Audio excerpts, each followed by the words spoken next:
Hi guys, it's Blackie for Shaman's Forge Bushcraft. Today I want to give you a stump type review of a new piece of gear I got. This is the Pathfinder School LLC's Survival Fire Starter.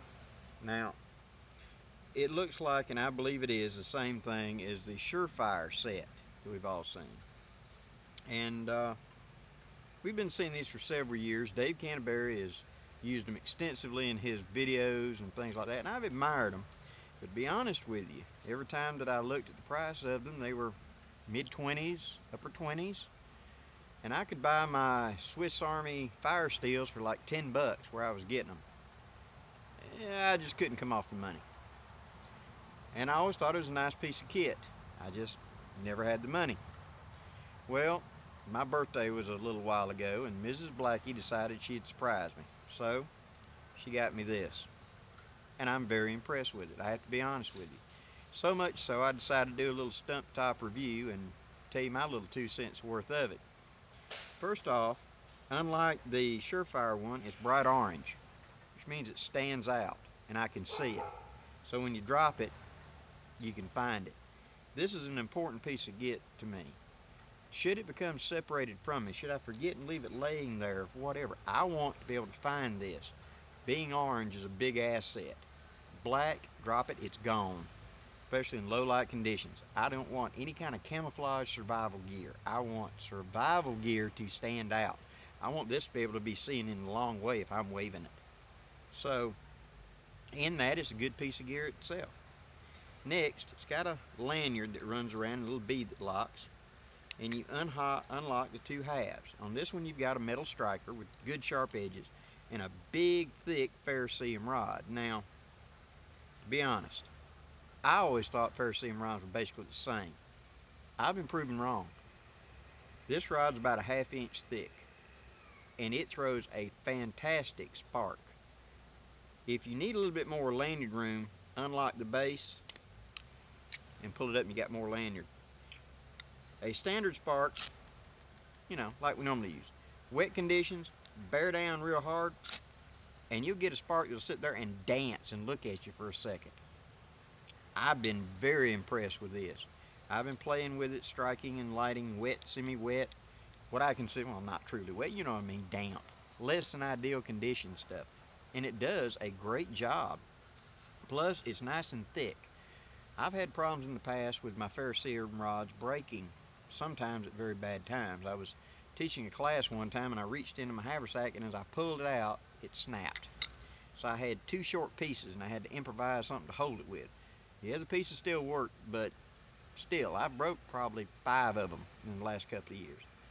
So I don't see how I'm going to break that. That's a good thick rod. So it throws a great spark. It throws a very hot spark, and it gives me God knows how many strikes out of this bar. Plus, this thing's got a little bit of weight to it. It feels good in the hand, and if it's in my pocket, I know it is. If I drop it, I'm going to miss it. You know what I mean?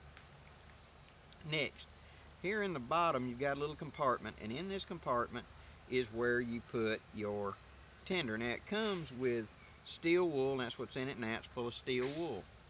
It doesn't interfere with the striker going into position because you just close it, pack your stuff in it, and then put your steel wool in it.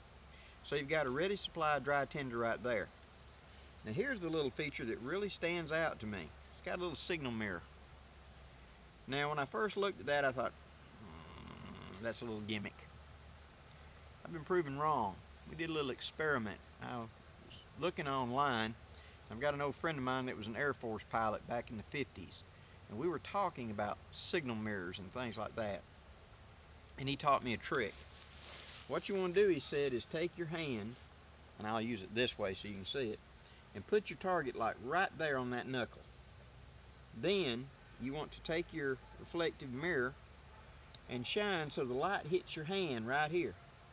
Now, when it's anywhere on your fingers right there and your target's sitting right there on the edge of your hand, open your fingers and make a peace symbol. Put the light on this knuckle and then swing back and forth between these knuckles, keeping your target between those 2 lines. You're now flashing your target, and you can tell where your flash is. It don't have to be big, it just has to be a flash. Simple and easy, huh? Very robust, tough. I'm not going to break it. Yeah, it's bigger than the Ferricium rod that I normally carry, and I'm going to keep that one on my EDC. But I tell you, this one has earned a place in my pack.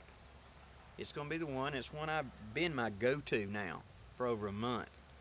And I'm thinking about buying this for some Christmas gifts because this is a good piece of kit.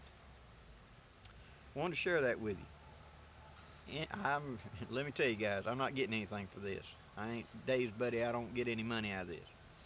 I only share kit with you when I honest to God believe it's an improvement, like I did with the canteen shops, Negline canteen, and things like that.